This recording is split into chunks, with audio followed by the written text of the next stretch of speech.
Hi guys and welcome back to another DrAce video, and today we're going to be playing MotoGP 23. It is now time for round 10 of our Moto2 career mode. It is time for the Red Bull Ring of Austria. It is the Austrian GP. So here we go then, in pole position. We wait for the red lights to disappear, and away we go. That was a long wait on the line there. I was really fast off the line, but to originally get off the line I was really worried that I was going to jump the start thing, because goodness me, my finger was just hovering on the L1 button, just desperate to release. But already, as predominantly has been in Moto2 so far this season, the AI just struggle to get off the line, and already a second advantage is in the back pocket of 1.5 seconds, and of course we desperately need the championship points, so if it's going to be like this, then so be it. My only concern is that this would be the third race in a row which we've just completely dominated. Early days yet, of course, but the 120% difficulty AI is just clearly not up to the task when it comes to starting here in the Red Bull Ring of Austria. So in the qualifying and the practice, it went pretty well, no issues at all concerning getting into Q2. Tony Arbolino's gone down.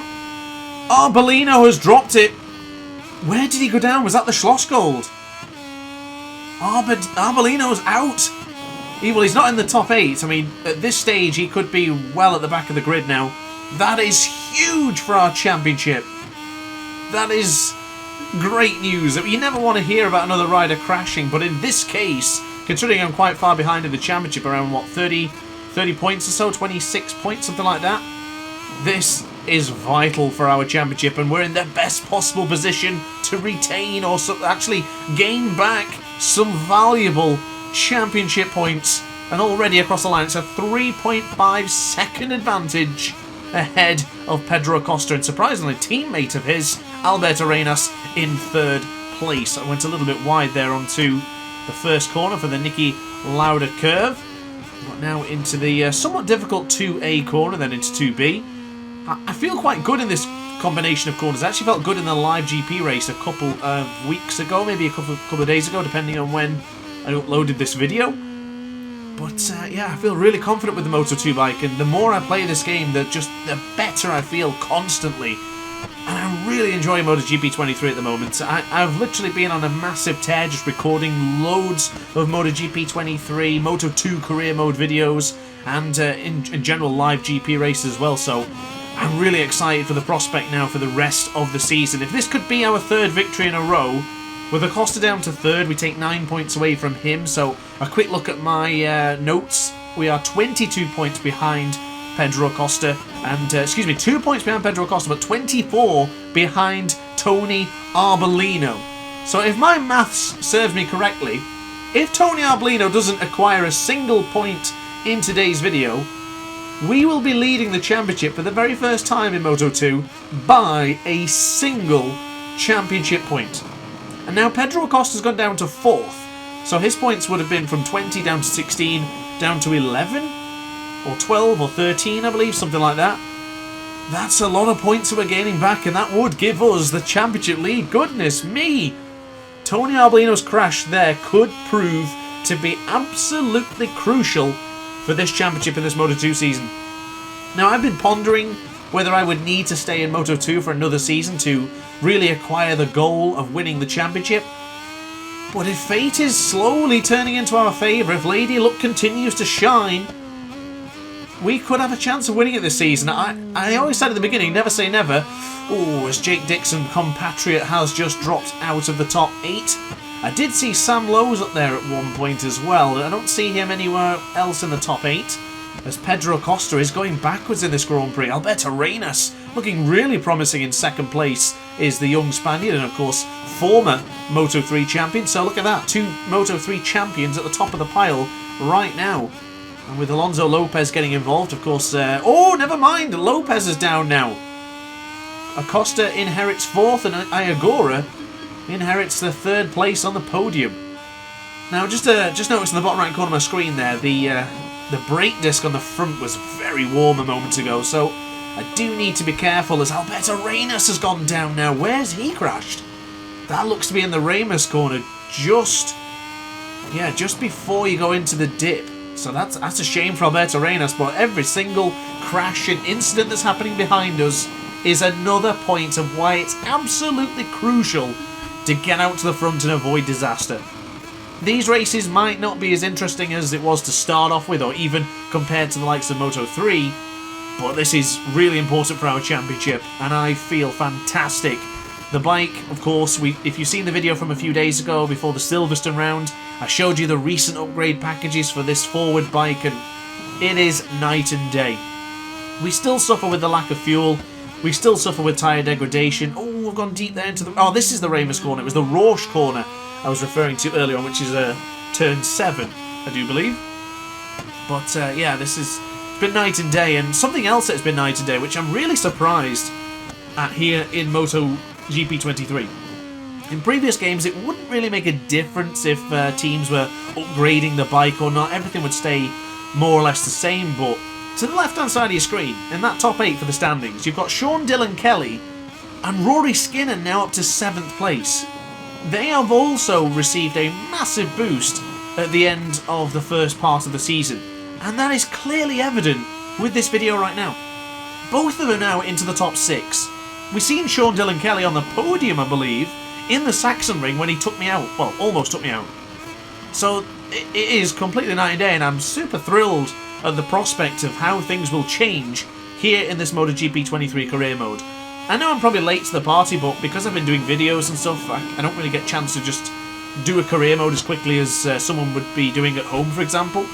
I know back in the day when I would play just by myself and I wouldn't make videos, I'd probably do like a couple of seasons every other week.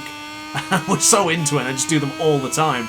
But here, different situation, of course, making the videos, making the content, and making the races much longer, as well as we completely mess it up going into 2A. I'll slow down completely so I don't get a track limit warning. And yeah, we're back to it. So not my cleanest race so far, but being ahead of the pack by 14 seconds, I am beginning to think now is the time to drop down to power setting 2. I might try and conclude this lap time first, and then drop to the second power option. I have to be very careful with the power here in MotoGP 23. It works well for the other bikes and teams, but because of us having that disadvantage, it's very challenging, so I need to drop it down soon. I don't want to be having to mess around with power setting 1. That's the difficult one. Being in such a slow speed, coming out of corners, it's slow, it's sluggish, it's very difficult, so I want to avoid the first power option if we can. And surprisingly enough, what's really interesting to me is that we have the objective now, because the game had sort of consolidated our position and thought, you know what, it is a lot to ask. You're on one of the worst bikes on the grid, you know, one of the, I don't want to say worst teams, but less established. It was a case of finishing in the top 5 in the World Championship would be an absolute victory for everyone involved, but the tables have just completely turned. We could be looking at a championship lead at the end of this video. That's how important it is to have important races, stay consistent, and to achieve as many possible points as possibly can. We've seen it in Le Mans, we had it in Mugello, and we even had it in the Saxon ring to a certain point. We were giving it everything, even on the lowest power setting towards the latter stage of the video, just to stay and get as many points as possible. And now, the complexion has completely changed. It's fantastic. I am a little bit concerned with AI's performance, so I won't lie, because I am still playing on the hardest difficulty. Difficulty has not been changed, and yet, since we've had this boost, it's made it a bit too easy. I don't think this will stay the same, because of course there are some tracks where the AI are just far superior, and that's where I'm going to have to really book up my ideas and try and beat them on the track. But now that we've dropped down to power setting 2, let's start to gauge the speed of the AI compared to ourselves. Already we're going to be looking at losing a second per lap, so the good lap times we were doing, that's a thing of the past. We now need to focus on what lap times we can do now for the latter stage of the race. Also, a very interesting point now is we're getting up to the third of the race distance, so 75% race complete. I don't think there'll be any different weather situations, and I didn't see what weather type it said, but it looks clear enough for me, so I don't think we'll get any interruptions with rain, but you never know with this game. We've had like 3 or 4 flag to flags already this season. I don't know if we'll get any more, but if we do, then I'm in damage limitation mode because I really struggle with the flag-to-flag situations. And I think the reason why I struggle so much is the AI doesn't work well with it. They seem to just be way too fast in the mixed conditions. But when it comes to one or the other, so either... Oh, wow, I almost lost the front then into 3. Fair enough, I'll take the track limit. But, yeah, when the AI comes to the full wet conditions or the full dry, they're about even. It's about even-keeled. But for the mixed conditions, they're just too fast. It's like they're still riding on slicks and you're riding on wet, so it's a difficult situation to be in. I'm keen to see what's going to happen either next year or the year after when we move up to MotoGP. I guess that's something we need to start discussing, as a matter of fact, because I've seen the comments, and some people are happy to see me stay in Moto2. I even had some private messages imploring me to go up to MotoGP, and then there's some messages that say, stay in Moto2, why not? Go with Elfmark VDS Racing if they're interested, and see what we can do. So I'm on the fence with that. Definitely let me know in the comments section down below. I guess it's not a requirement for us to win the World Championship, but I would like to. I've never not moved up unless I've won the championship, but I guess I'm okay with things to change, but I don't think we need to worry about that now. Maybe not. If we're going to be leading the championship at the end of this one, then maybe we can sign a deal already and move up. I did say in the winter test, or no, the summer break, before then you have the opportunity to decide whether you want to move up or stay. I did go for the option of staying, but to be honest, when I was in Moto3, I made the option of moving up to Moto2, and I only had one Moto2 offer. So, does it really matter if I choose one or the other? I guess we'll find out, but so far so good, but I'm a little bit concerned about our fuel. I've not really been talking too much about the race so far, I'm also focusing on other things, because being up by 15 seconds doesn't mean that we have too much to commentate over, so... Down to power setting 1 now. I want to get us back into the green of the fuel because I think I did one lap too many with power setting 3. I always aim for 50% of the race with power setting 3 and then drop down to 2 for the latter stage and then 1 if we really need it. But I'm going to stay in 1 for a while, get back into the green, and then we'll decide whether we need to move to power setting 2. But still plenty of laps to go in this one. Mistakes could be made. The Costa could catch us up, who knows, so it's got to play in our best performance. But down to power setting 1, we're going to be losing 2 seconds on this lap. Nothing to feel particularly confident about. But a quick change of direction now into the 9th corner. 14.4 seconds is the gap. Quite strong going into this final part, going into turn 10 there for Rindt, and then for the Red Bull Mobile corner for the final one. And then, of course, the first sector into the Niki Lauda corner and up to 2A and 2B. I would say I feel quite strong, so I'm hoping we can keep up this pace. But with 5 laps remaining as we cross the line, this one looks to be a done deal. But is it? You never know what's going to happen here in MotoGP, and as of course we've said many times before, in motorcycle racing, anything can happen, and it probably will. So we must be careful.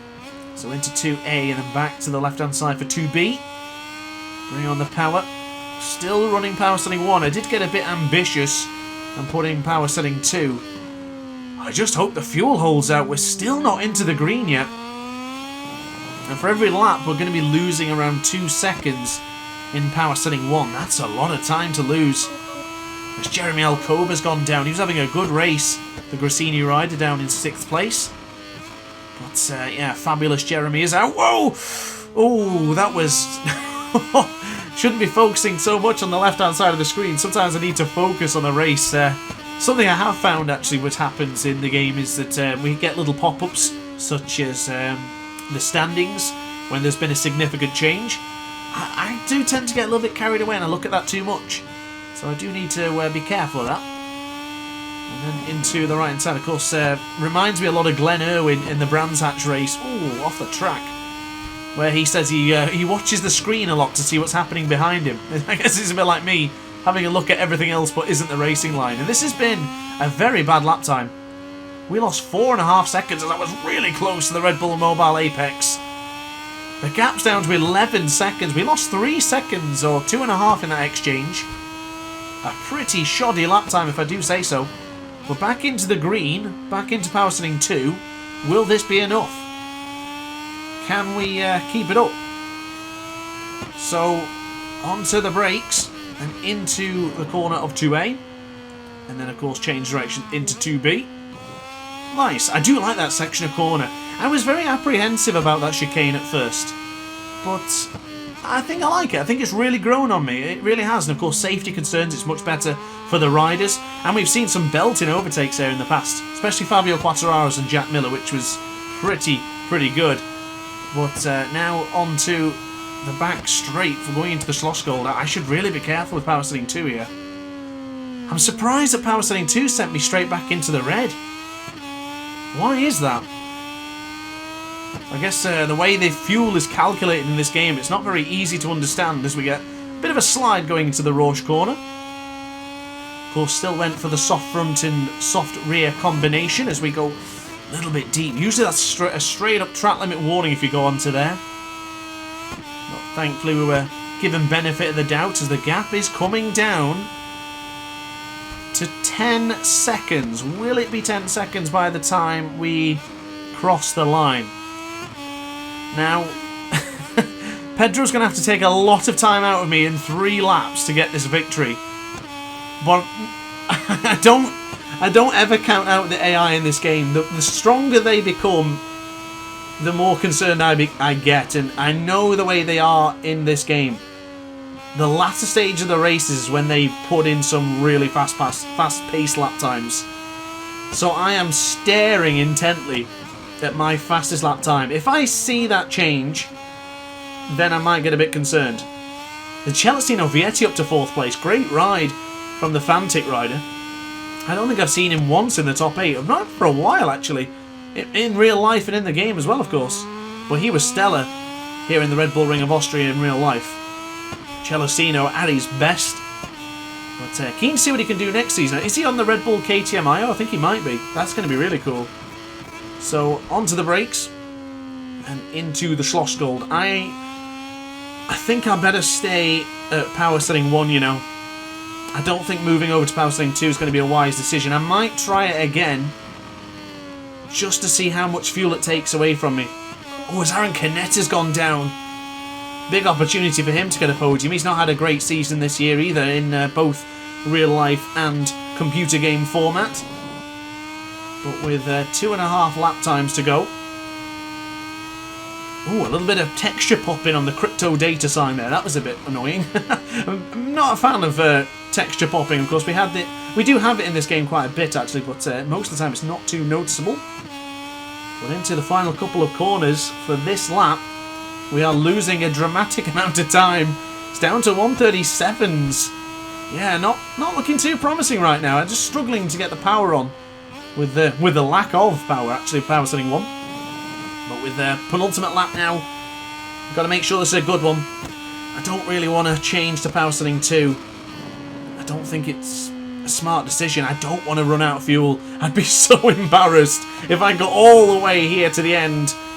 10, 15, 16 minutes. I think it might even be longer for this full race. And then to lose it on the last lap by having no fuel, that would be a disaster. But it reminds you a lot of the Saxon Ring. The AI are coming fast when we're on the lowest power setting. Oh god. I hope we'll be okay. I think we will. It cost us 8.5 seconds. He isn't pulling back massive amount of time. And no one has been faster than the 134.034, so yeah, I probably don't need to worry. I do panic a little bit, but trying to maintain the focus right now and win the Grand Prix of the Red Bull Ring of Austria. And can you believe it? We didn't have a single win until Assen. Now in 3 races we've done the victory in Assen with pole position, Silverstone was pole and a victory, and here is, in fact, we might have had the triple in both Silverstone and Assen. I know we did it in Assen for sure. We definitely had the perfect weekend of the pole position, the fastest lap, and then the race victory. And here, I think we're going to do the same again. I just don't think we had the fastest lap in Silverstone. I'd have to have a look, but I don't think we did. But on the final lap now, guys and gals, 8 seconds is the gap. We still have the fuel, at least God I hope we do. And we should be taking 25 championship points. And if I'm not mistaken, we should have the championship lead. I hope so. So into turn 2, back into the left for turn 3, and bring on the power, or lack thereof, to get into the Ramus corner for technically turn 3, but of course the game calls it turn 4. Very tight to the apex, smooth on the power delivery. As I've got to be honest, I'd love to see that battle behind us. Pedro Acosta's guaranteed second, but there is a thrilling battle for third place. Fermin Aldeguer, the winner of... he won a race this season, but I can't remember which race it was, actually, as a matter of fact. And then, of course, Celestino Vietti, the Red Bull Ring of Austria winner in real life, down in 4th place. Now, regarding victories for other riders this season in our career mode, I think it's only been Arbolino, Acosta, maybe Vietti, and myself. I know someone else won in Mugello because that was a crazy race. But to be honest with you, I've done a lot of videos and I think I've forgotten who it was. So, someone else took a victory, but it wasn't us and it wasn't Acosta or Tony Arbolino, I don't think. But now into the Rent corner for turn 10. One more corner to tackle. 6 seconds. Oh, Rory Skinner's gone down. That's a shame. He was on par for a top 8 then. But Acosta's going to finish in second and Vietti finishes in third. But the 25 points go to us. Victory for the number 47. So there's your confirmation on the screen, and there's my achievement as, Sergio Garcia on the last lap, a 33.359. Pretty impressive stuff from the runner-up of the Moto3 Championship. But down the bottom, he didn't finish in the points. Tony Arbolino finished in 23rd. Let's see the results then, guys. And our teammate Marcus Ramirez down in 29th, so no team points for us. But let's have a look at the championship standings. Leapfrog them all! Not into second, but into first place. 1 point ahead of the Mark VDS rider Tony Arbolino. And Pedro Acosta down to third, 3 points behind. This championship is on! So guys, thank you very much for watching the video. I will leave you with the Teams Championship, and I guess I'll see you in the next video. Thanks for watching. Don't forget to like, comment, and subscribe. See you in tomorrow's video. Ciao for now. Oh hi, didn't quite see you there. Good to see you're still here. If this video didn't quite set your appetite, then why not watch some more DrAce content by clicking the video shown on screen now. Furthermore, if you would like to follow me on social media, you can do so now with the links down in the description. Consider subscribing so you don't miss a single DrAce video.